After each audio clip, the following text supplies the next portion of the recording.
In the early 1980s, two music legends became friends. One was Michael Jackson, the rising king of pop. The other was Paul McCartney from the Beatles.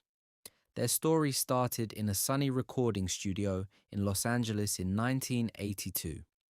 Michael was working hard on his new album called Thriller. He invited Paul to sing with him on a song. They sat together with headphones on and recorded The Girl Is Mine.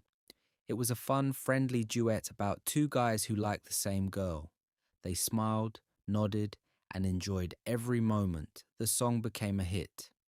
While they worked, Paul gave Michael some very smart advice. As they walked slowly in the garden outside the studio, Paul said, "Michael, the real money in music isn't just from singing. It's from owning the songs, the publishing rights. Every time people play your songs, you get paid." Michael said, "Have you got any advice?" So I said, "Yeah, look, this is what you got to do. You're really hot. It's just starting. It just had Off the Wall." And I said, "You've got to make some great videos." So he went off and made Thriller and things like that. I said, "You've got to get a really good manager because it's all going to be coming in and it could all go out if you don't." And I said, "And you ought to think of getting into song publishing." Michael listened carefully with big, interested eyes. He joked back, "One day, I'll own your songs, Paul." They both laughed. Paul thought it was only a joke. Then Thriller was released in November 1982.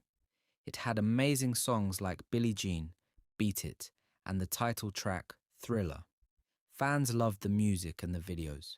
The album sold millions of copies very quickly. Record stores had long lines of happy people buying it. By early 1983, Thriller was at the top of the charts and stayed there for 37 weeks. Michael's success grew bigger and bigger. He won 8 Grammy Awards. I made a deal with myself. If I win one more award, which is this award, which is 7, which is a record, I would take off my glasses.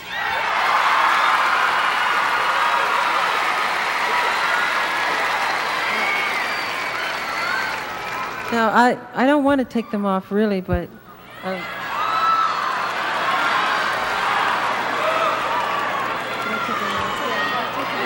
Okay, well, Katharine Hepburn, who is a dear friend of mine, she told me I should, and I'm doing it for her, okay?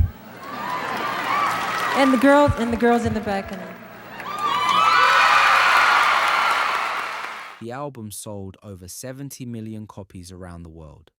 Money came in from sales, concerts, and everywhere. Michael became one of the richest and most famous stars in music. Because of Thriller's huge success, Michael remembered Paul's advice. In 1984 and 1985, a big music company called ATV was for sale. It owned more than 250 Beatles songs, the famous music Paul wrote with John Lennon. Michael sat in his office with his lawyer and looked at the papers. He decided he wanted it. Paul and Yoko Ono thought it was too expensive and decided not to buy it. But Michael had the money from Thriller. He offered more and more, up to $47.5 million. On August 14th, 1985, Michael signed the big contract. He bought the entire Beatles catalogue. Now he owned those famous songs. Michael felt proud. The songs earned even more money for many years. It was a very smart business move, but Paul was surprised and sad when he heard the news. His friend now owned his songs. Their friendship became distant after that. One album brought them together. One smart business decision pulled them apart. Thriller didn't just make Michael the king of pop. It gave him the power to own a piece of music history. Thanks for watching. If you enjoyed this story about Michael Jackson and the Beatles, please hit the like button, subscribe to my channel, and turn on the notification bell so you never miss new stories. Drop a comment and tell me, what other music legends should I make a story about next? See you in the next video.